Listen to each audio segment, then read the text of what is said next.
Americans did not always have it straight.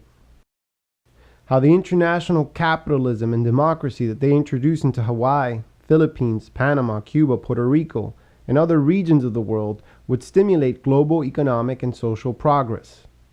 The fierce debate that ensued demonstrated that factionalism dominated the discussions of the United States' presence in the world. Senator Ben Pinchfork Tillman warned, "Every man who has had to do with the colored race in this country voted against fighting nationalist Filipinos." American interference in the Filipino-Spanish conflict threatened Anglo-racial superiority and American democratic traditions, Tillman stressed. A Southerner, he was a pessimist for racial uplifting and understood, quote, "what it is to have two races side by side that cannot mix or mingle without deterioration and injury to both and the ultimate destruction of the civilization of the higher." Theodore Roosevelt, a Yankee, not so prejudiced, insisted Americans had a legacy of duty to the less civilized. Quote, "If we drive out a medieval tyranny like Spain from the Philippines, only to make room for the savage anarchy of Filipino self-rule, when they remain unprepared for the responsibility, we had better not have begun the task at all." Roosevelt's brand of racism advocated the mentorship of lesser people. William Jennings Bryan opposed American occupation because, quote, "in the forceful annexation of the Philippines, our nation neither adds to its strength nor secures broader opportunities for the American people." A populist like Bryan failed to see the benefit to the working class that could be gained from American soldiers shedding blood across the Pacific. President William McKinley perceived clear advantages. U.S. domination of the islands kept Germany and other rivals out. To not do so, he cautioned, would be bad business and discreditable. Mark Twain condemned American leaders that made a mockery of civilization by their violent and savage efforts to uplift individuals that sat in darkness. But Twain would be reminded that the process of evolution was violent, and that the U.S. should avoid the mistakes it had made in the aftermath of the Civil War, when it bestowed with unthinking generosity, quote, "the highest privilege of Anglo-Saxon freedom upon an illiterate and immature race." For the inhabitants of the territories that the U.S. occupied, it was unclear that U.S. behavior on the ground differed much from European, but differences there were in degrees. These diverse American voices all addressed the same question. Could the United States improve the world by endorsing and expanding the U.S. model internationally?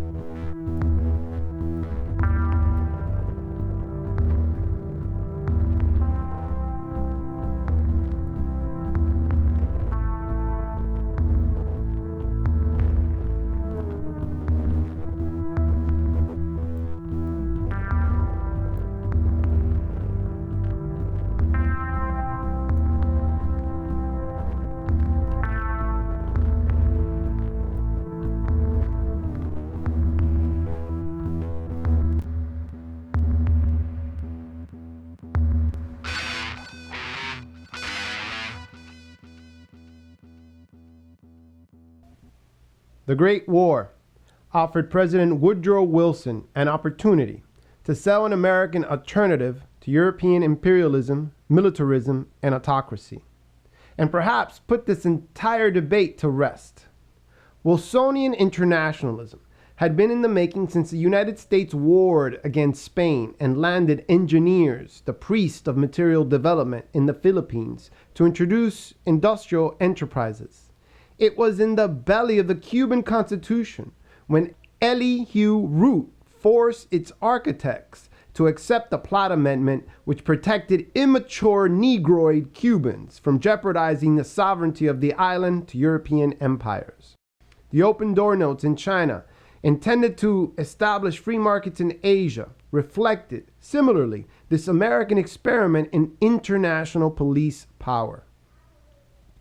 Wilson's refusal to take sides in 1914 because he believed in such a thing as a man being too proud to fight and a nation being so right that it does not need to convince others by force that it is right, positioned the U.S. at the center of negotiations, where Wilson endorsed the idea that industrialized nation had a harmony of economic interest to maintain peace and expand the sphere of democracy.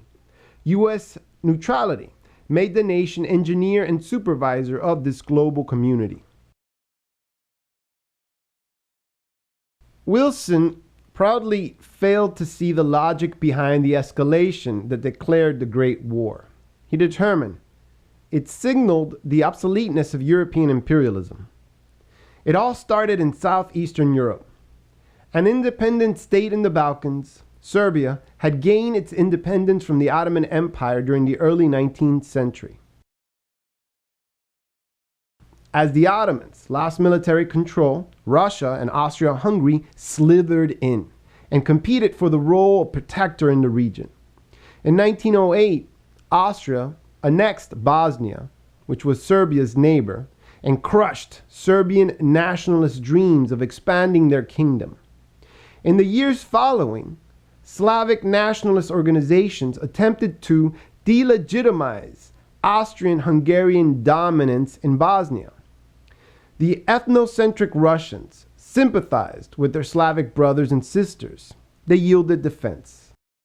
On June 18, 1914, a Bosnian nationalist assassinated the Austrian Archduke Francis Ferdinand and his wife. The assassin expected the murder would convince the Austrian-Hungarian government to retreat. Instead, the killing motivated the individuals involved to sharpen their knives. The Austrian-Hungarian monarchy lacked evidence of Serbian participation, but in July it presented Serbia a set of ultimatums. The Serbians refused to capitulate on one point. Austria-Hungary declared war. Germany backed its Austrian-Hungarian ally. Russia, who had recognized Serbian independence, declared war on Germany. France entered the fray behind the Tsar. Germany welcomed the challenge and strategically violated Belgium neutrality en route to invade France. Germany's disrespect for Belgium's sovereignty made British declaration of war on Germany a necessity. As the conflict spread, it mattered increasingly to a faction of American leaders that U.S. behavior internationally stand above European militarism. Disrespect for the self-determination of weak nations triggered the European brawl. Wilson, disinterested in international relations when he entered the presidency, saw an opening for the United States to police across the Atlantic in 1914.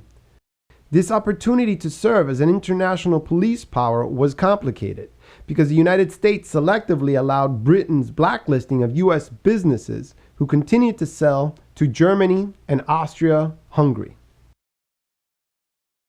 The British blockade violated as well American neutrality rights. The U.S. acquiesced to the economic pressure. Trade with the Central Powers decreased, while exchanges with Britain and France spiked from $825 million in 1914 to $3.2 billion in 1916.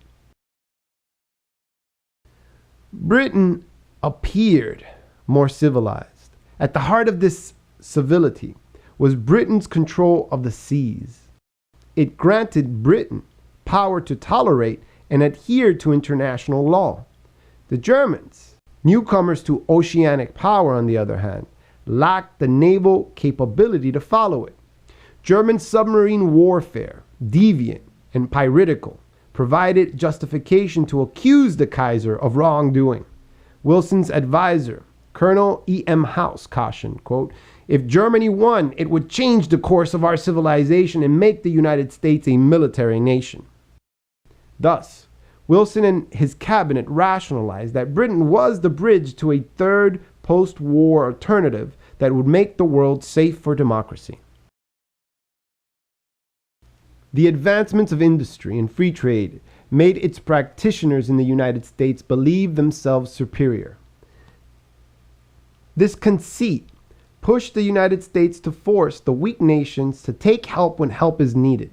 In cases like Samoa, Philippines, Hawaii, and some areas of the Caribbean, it was preventing European empires like Germany, industrialized but handicapped by obsolete monarchical institutions, from advantaging themselves on the racially inferior people that inhabited these regions. As arbiter in the Great War, Wilson intended to demonstrate to Europeans that they all served the same American ends. Wilson expected European nations, US's allies and its allies' enemies, to adopt the doctrine of President Monroe as the doctrine of the world.